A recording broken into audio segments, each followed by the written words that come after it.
She tries a pit, but finds it full of bees.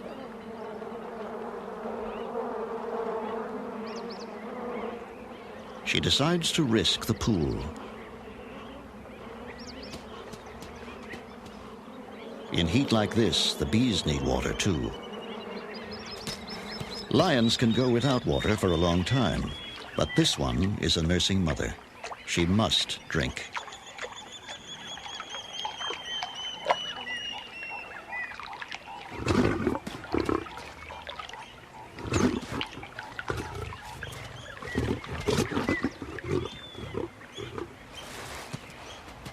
Maybe the bee pit isn't so bad after all.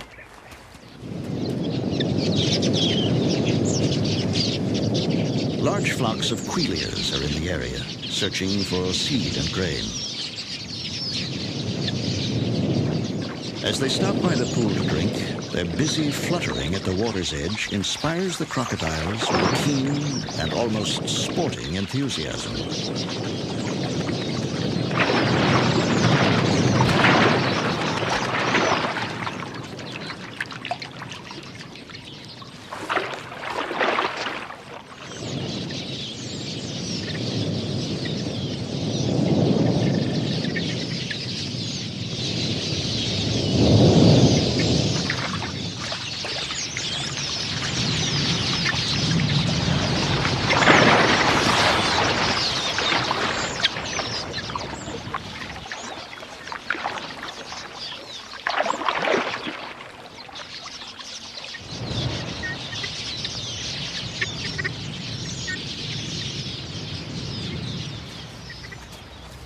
The monitor lizard is the scourge of both ground-nesting birds and the egg-laying crocodiles.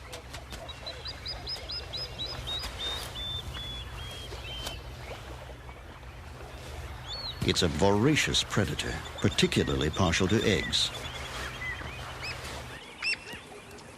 And the feisty plover immediately declares war.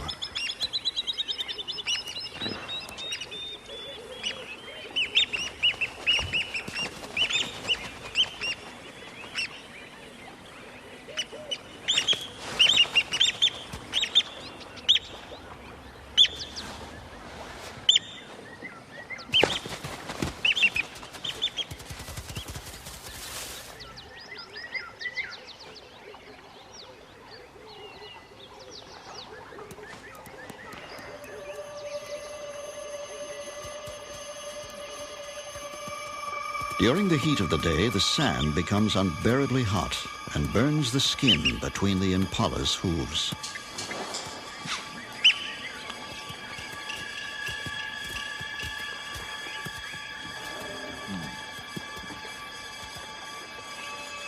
For the plovers on their nest, this is when easy access to water pays off.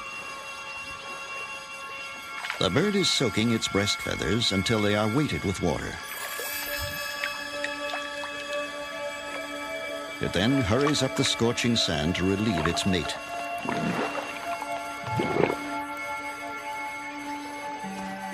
The plovers are brooding on sand that feels hot enough to fry an egg, and by midday they are changing guard at the nest every 10 minutes. Without the constant protection of their cool, wet feathers, the eggs could not survive the heat. The sand is so hot, it's a wonder she doesn't fly down.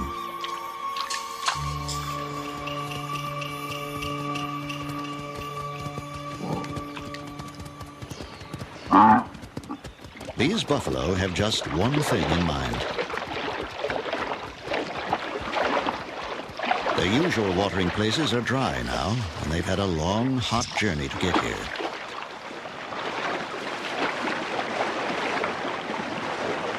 One of the calves strikes out on its own and is soon in dangerous company. But these aren't the biggest crocs in the pool, and the lucky calf quickly returns to the herd.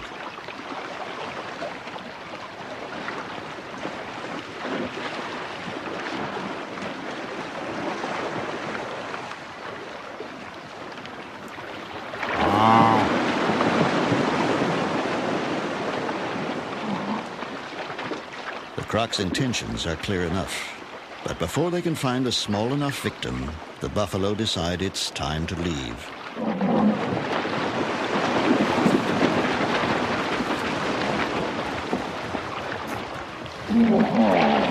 An irritated hippo helps them on their way.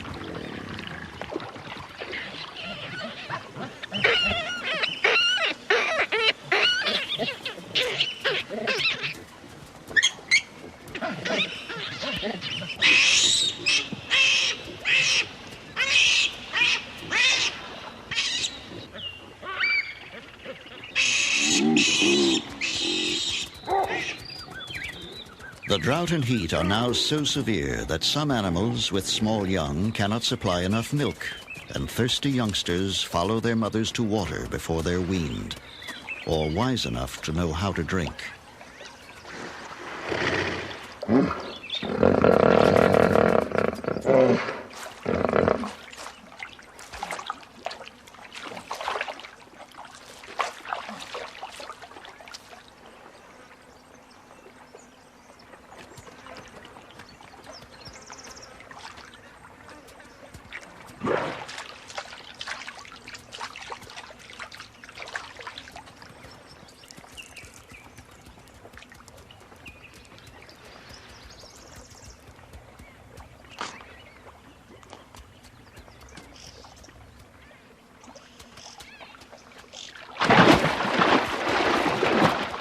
In an instant, both Croc and Fawn vanish into the pool, leaving behind a bewildered mother.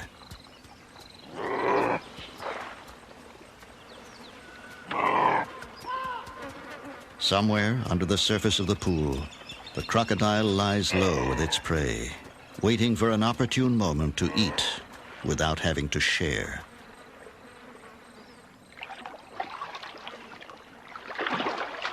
The most carefree creature in the pool is this baby hippo.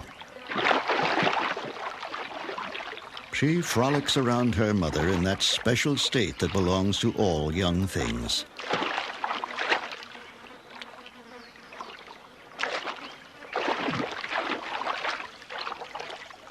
She is oblivious to the dangers in her world.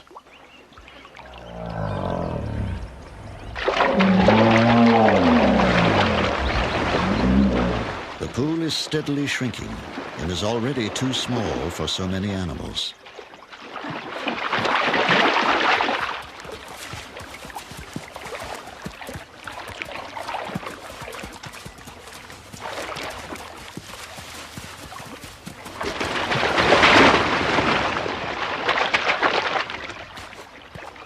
But the hippos can't settle fights caused by overcrowding. There is no place else to go.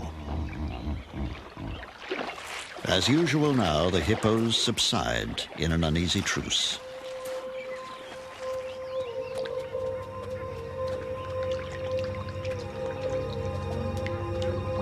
Subdued by the day's heat and temporarily at peace, the baboons relax around the pool.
His peace is shattered by a familiar cry of outrage. He's innocent, but he's too close to the nest, and the plover has a good eye for trouble. And young male baboons are especially targeted.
A sudden spat between rival crocs sends a ripple of panic through the pool.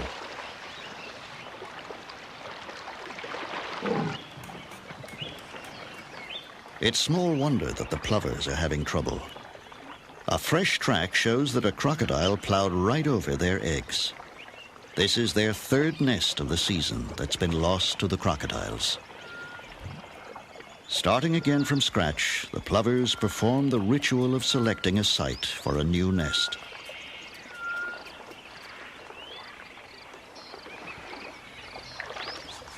The baby hippo is exploring her world. The restraint of the crocodile seems out of character. But with 2 tons of devoted mother nearby, she's free to treat crocodiles with the same bold familiarity as the adult hippos do.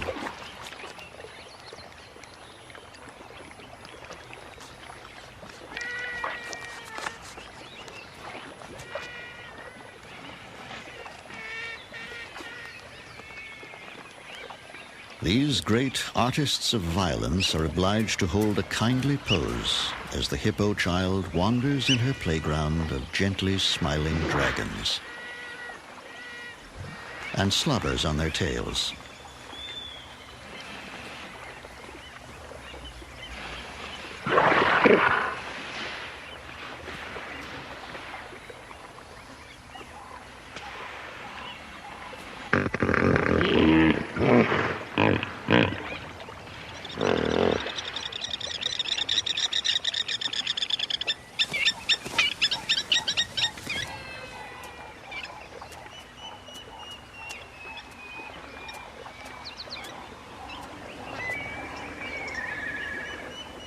A yellow-billed kite checks the pool for an easy meal and sights a dead fish.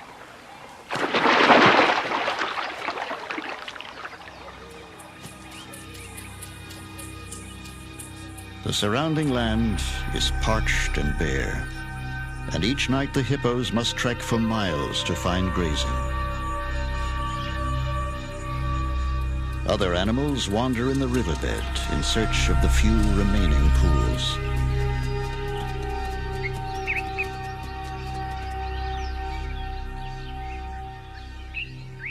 But most now are little more than reeking mud wallows, full of dead and dying fish.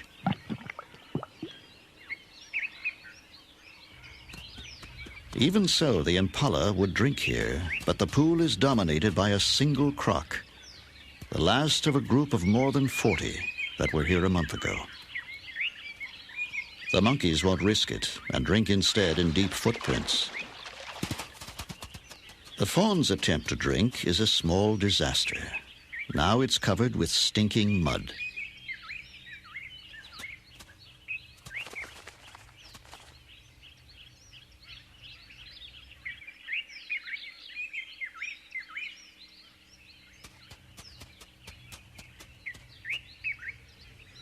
The mother sniffs her offspring but doesn't recognize it in this foul disguise.